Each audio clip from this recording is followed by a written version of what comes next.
Greetings. Welcome to today's Overtime. It is the post-show show that we do each broadcast day just for you, our BlazeTV subscribers with us, the crew from the Steve Deace Show. That is myself, Todd Erzin, Aaron McIntyre. Will be joined by Karen Mueller, an attorney in Wisconsin, here in just a moment.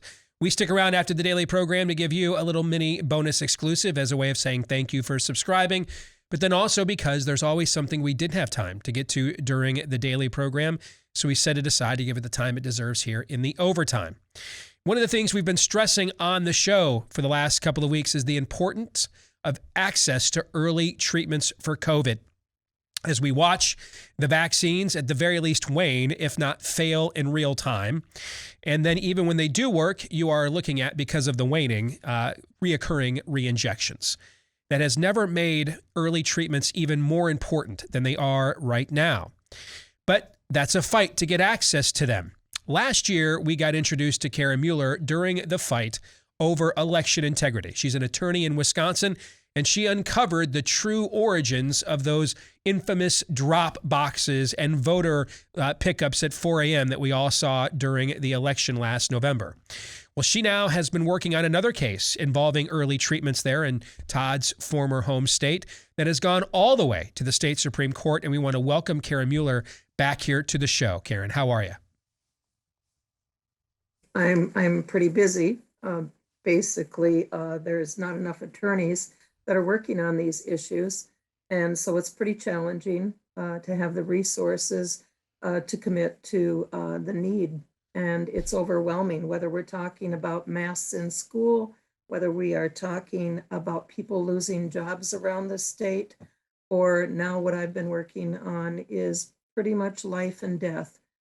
People who are calling me and their loved ones are in the hospital on ventilators, and they are not allowed to have ivermectin, but they are being given other drugs that I believe are not in their best interests. Again, I'm not a medical doctor, but you can read what these drugs are doing to people, and I am just astonished, wondering what in the world is going on in our hospitals.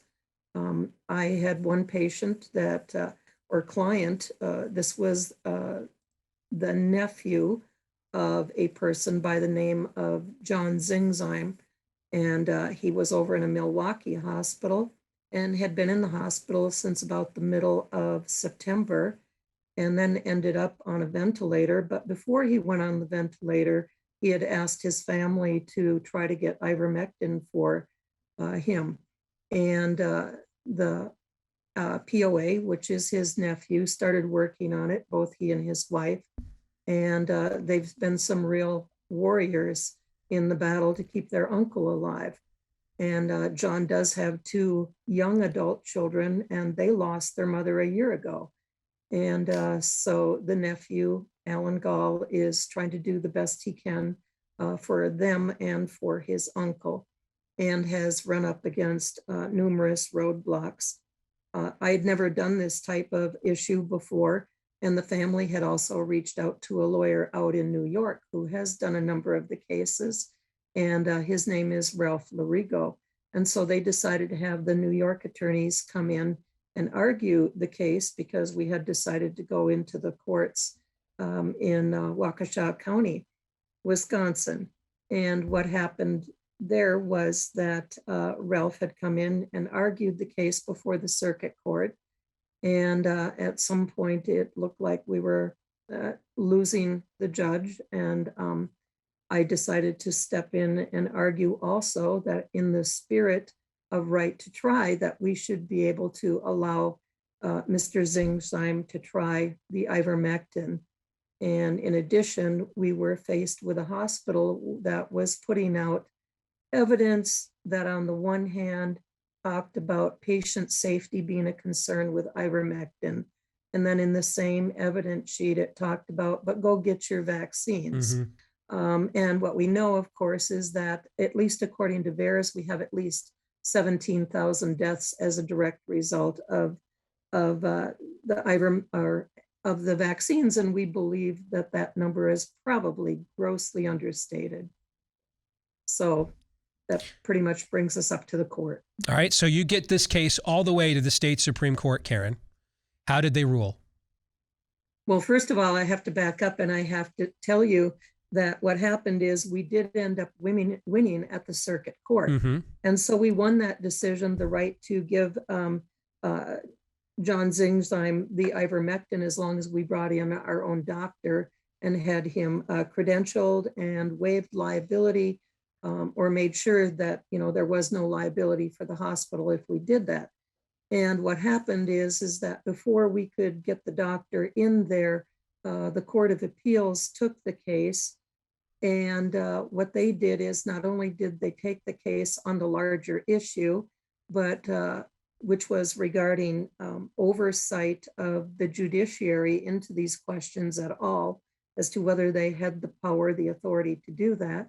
What happened was that when the appellate court took the case, they stayed the order of the circuit judge, which immediately cut off any chance of John being able to get the hopefully life-saving ivermectin. Karen, was it the And so- hospital? Pardon me, Karen. Was it the hospital or the other party that appealed this after you won? Actually, it was the hospital, and they actually appealed it before the circuit court. Okay, even so I ruled. want to clarify this. Mm-hmm. So you win the case. You're Yep. not going to make them actually administer the treatment. You're going Yep. to waive all liability for the treatment. They are not on the hook for absolutely anything here whatsoever. And the hospital still wanted to deny this. What is the Absolutely. benign, humane reason why? Yeah, that would There be is my no- answer too. There isn't one. Yeah. There isn't one. No, this There is real no evil is good what reason. this is. Yeah. Well, what it is it's political and it's financial, in my opinion. What happened is that once that decision was made, I thought, well, we're not going to win at the appellate level when they stay the decision to administer the medication right there. And they did it on their own motion. This wasn't even the hospital making a motion here. So this was the appellate court doing that. And so at that point, I decided, well, I counseled the family and I said, why don't we take this up to the Supreme Court, because we have nowhere else to go and we're not going to win here. And they agreed. And so I petitioned for a bypass to the Supreme Court of Wisconsin. And so on October 21st, they considered that and they came out with their initial decision. And what they did is they required both parties to submit a status report regarding our where we were at in terms of negotiations. Well, to me, that didn't make a whole lot of sense. We did it because we had nothing to give except this man's life. Right. And that's what we were seeking. So, but we went ahead and we issued our our report, which was basically each party's positions. And that was on the 21st of October. The court at that point had the opportunity to overturn the appellate court stay, and they were silent on that issue. And what happened is that the majority, it was a 4-3 decision. We have 7 members of our court. So they issued that decision, and following that, one of the minority, a justice by the name of Rebecca Bradley, she issued what I would consider a scathing dissent, and it was joined by the other 2 more conservative justices. And so that was very compelling.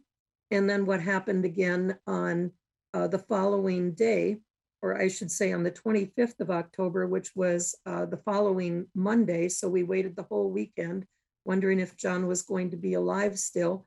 And at the end of the day, the Supreme Court basically remanded the decision back to the appellate court, or remanded the case back there. And they were silent one more time on what was could only be described as a life and death decision. And so one more time, Justice Bradley came out with another scathing decision. And she actually went after not only the appellate court justices for what she called was an unlawful decision, since there was no motion to go ahead and stay that circuit court order, but she also went after her fellow justices, the four of them that had failed to intervene on behalf of John Zingzheim and his life, and arguing basically that they could go through the broader issue at their leisure, but there wasn't time for him. By the way, John is still clinging to life. So that's where we're at today. When we filed this case, we expected that he could be gone at any time. And so he has hung on a lot longer than we expected him to, and that's a real blessing. A lot of people are praying. I have to also say, in the middle of this case, my name was given to another party, very similar, and I got that case on a Monday, and on Friday, sadly, that man was gone. And very similar circumstances, 3 weeks on the ventilator, not being given ivermectin. This was in another hospital system in Milwaukee. So these are two major hospital systems. And what I can only say are boardroom decisions. In fact, I know that for a fact. And that was the most disturbing part of everything, is that these decisions are being made by board members. They are not being made by the doctors. In fact, in the second client's case, a doctor told the wife, who is also the POA, we'll lose our jobs if we give ivermectin. And so that was in both of these cases. I have since talked to other attorneys around the country, and the same story is emerging in different parts of the country. Ivermectin is not being given. Remdesivir. Yeah, which is a garbage drug. Yeah. It is but I can tell you there's something even more disturbing than that drug, and the emergence of another drug called, I have to read it, baricitinib. And I don't know if you've heard of that drug, but I am extremely upset about this drug. When you read the adverse side effects on it, what you do find out immediately is that it states right in the packaging that it can cause or will cause severe to lethal infections. Now that's stunning, because if you've got a person who's been on a ventilator and who has been intubated, they're going to be prone to infections because they have a foreign object down their throat. Mm-hmm. And so to be giving them this type of a drug, I think there's going to be real problems with that. And we're going to fully investigate how this has come about, that these drugs are being given. So we have, again, the same way of operating. And both of these gentlemen that ended up being my clients have had this drug administered to them. The first, yeah. So, but anyway. Karen, we're going to discuss this more. I'm going to let you go actually in a minute, because I don't want to say anything that might cause you to be in a position that it might prejudice your case or anything in that nature. How can our audience follow this story and where it goes from here? It is on my website. I am putting up the information. Last week, I did do a press release because we had nowhere else to go. Once the Supreme Court of Wisconsin decided the case, there was nowhere else to go except to the Court of Public Opinion, which of course can present its own problems. But we're talking about life and death of more than just these gentlemen too. Yep. And I would like to direct your audience to the website, amoscenterforjustice.org. I have the press release on there under a failure to treat tab that we got up. And also you can read at length the dissents by Justice Bradley, and I think your audience will very much appreciate them. If could I just briefly read what she said with a couple of these because they're very important. Sure. She started out one, I'm just going to read it. Wisconsin judges are rarely asked to make life or death decisions. This case presents one of those rare circumstances.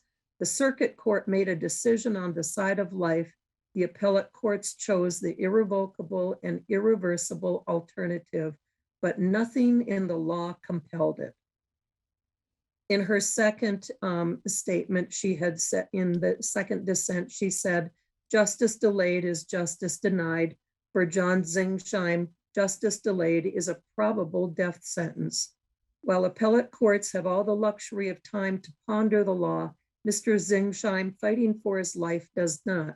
Circuit courts are best equipped to make these sorts of frontline decisions in which time is of the essence. This court should summarily reverse the Court of Appeals' unreasoned decision to stay the circuit court order, or at the very best, stay the Court of Appeals' unlawful stay, while it carefully considers and resolves the legal issues presented. And those are just a couple of her statements. She made others in these two dissents. Karen, thank you for bringing this case to our attention and for the work you're doing for these families. All right. Give us the website one more time, if you wouldn't mind. AmosCenterForJustice.org. AmosCenterForJustice.org. Karen, God bless you. Please keep us updated, okay? Thank you. I appreciate you having me on. We appreciate the work you're doing. Thank you. Aaron, let's make sure we disconnect with her because I want to make sure she's nowhere to be found with what we're about to say, okay? I don't want anything we're about to say to prejudice this effort whatsoever. That's Third Reich level stuff. They're bound and determined to kill this man because the entire goal here is to not permit any form of a control group. Better for one man to die than for our entire big pharma great reset, we rule you scheme to perish. I am incensed. I want to physically hurt the people involved in this. And I'm going to stop now before I say something that incriminates me or prejudices myself. So somebody else talk. First of all, I think we need to seriously consider making an exception to our rule about what happens in the overtime stays in the overtime and run this on the show at some point this week. We can talk about that off the air. But I think this needs to get out to a much wider audience. I had no idea I just knew somebody named Karen Mueller was coming on overtime. I had no idea what we were about to talk about. I knew it was life and death.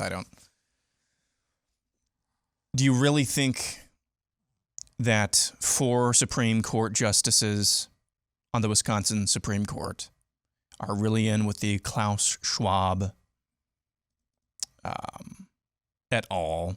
Great Reset narrative? Do you really think that they made that decision? Yeah, no, we're ushering in a new age, a new era of how we do economics and how we see governments and people. We are the denizens of this new age in which you think 4 Supreme Court just no. Nope. I think what most likely went down is that those justices, probably fairly well read, meaning they are on Twitter a lot. They saw horse paste somewhere. They saw ivermectin here.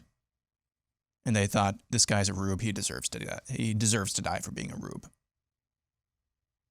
They are unwitting foot soldiers of that narrative that I just laid out. Absolutely they are. This is how, though, the cult operates. They're just doing their part. They're just playing their part. We're just following orders. We're just following orders. I use the term on The Daily Show, chattel. To the spirit of the age, to the individuals who are responsible for this Fourth Reich that Daniel Horowitz calls it. You are chattel. Your lives are chattel. There's a great show Netflix produced. Take some liberties with the story of Pablo Escobar, probably the most well-known drug lord of all time, the Colombian Medellin cartel. And it's remarkable how he's portrayed. Again, they took some liberties, obviously. It's a Netflix show. But it was fascinating how he was portrayed in this show. He treated everyone, his own wife, his own mother, even at the end, towards the end. He treated everyone in his life as chattel.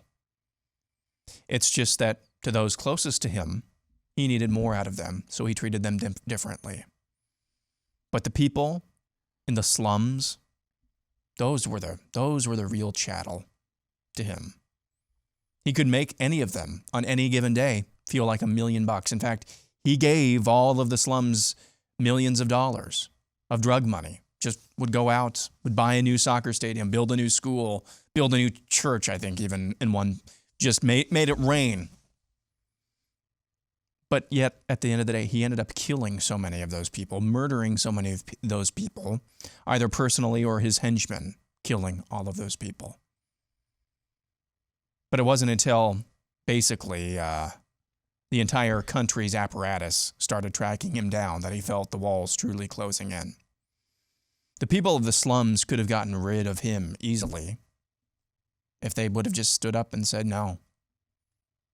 But he was their sugar daddy, so they did not. How is this analogous to where we are right now? The people making these decisions, the people really running the show, they are the psychopaths here.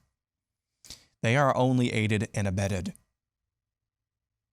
by those who just let it go. Those who just, what was the phrase you turned? The average American shrugged? Yes. That's why they keep getting away with it.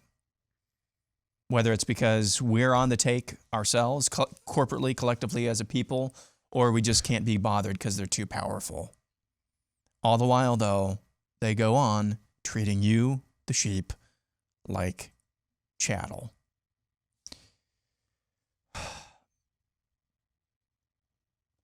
That's it. Todd. Well, I thought what she said at the beginning, right when she got on and said, I'm overwhelmed. I mean, there's just so much work and so few people to do it. That's the spirit of the age right there, because we're talking about attorneys. We have the term ambulance chasers for a reason, because there's a lot of money in it. And there is a ton of money in this right now. This is the mother of all ambulance chase opportunities, and there's no work, no one to do it. What does that say about the power of the current spirit of the age? What speaks to Aaron? No one can be bothered, and this judge says what that judge basically said there. You know what? As judges, we all know what we're doing here. We're playing games, but this was actual life and death, right here. And we punted. I mean, we're so utterly broken that a woman, God bless Karen, why does she have to be Hercules on this and stand on the wall alone? For God's sake, why? It's appalling. I knew it was hard to put into words because communing with her, why I felt she needed to be on the show, and Steve and Aaron needed to hear it. She's been on our show before, and she did great then. But there's just a power to her because of the loneliness you get from her both times we've had her on the show. Well, everyone else stands by and watches the train wreck and claps like trained seals. Why just her? What the hell are you other people doing?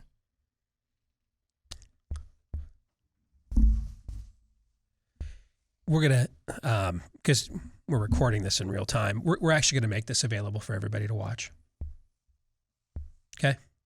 Can we do that?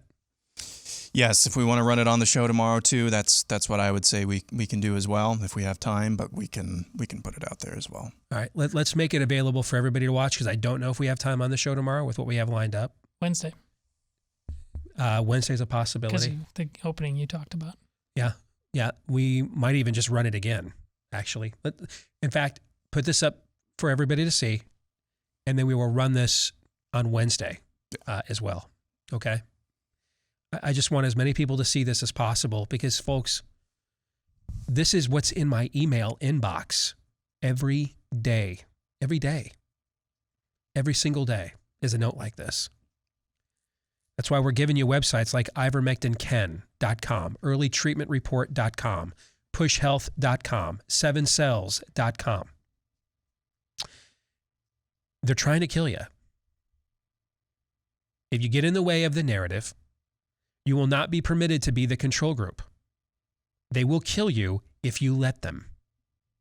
And they've already killed a whole bunch of people like this. And they're fine with killing even more.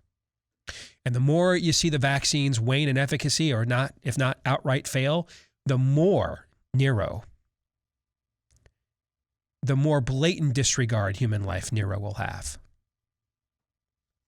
Third Reich level evil right here. And it's at your hospitals. Remember the story of Alfie Evans?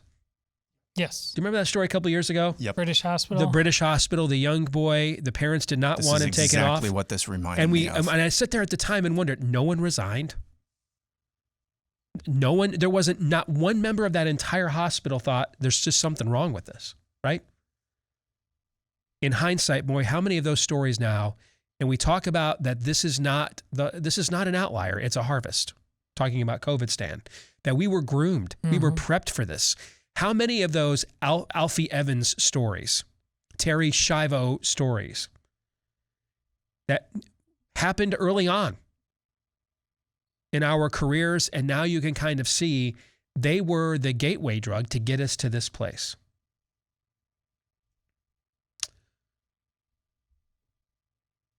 Pure evil. Pure evil.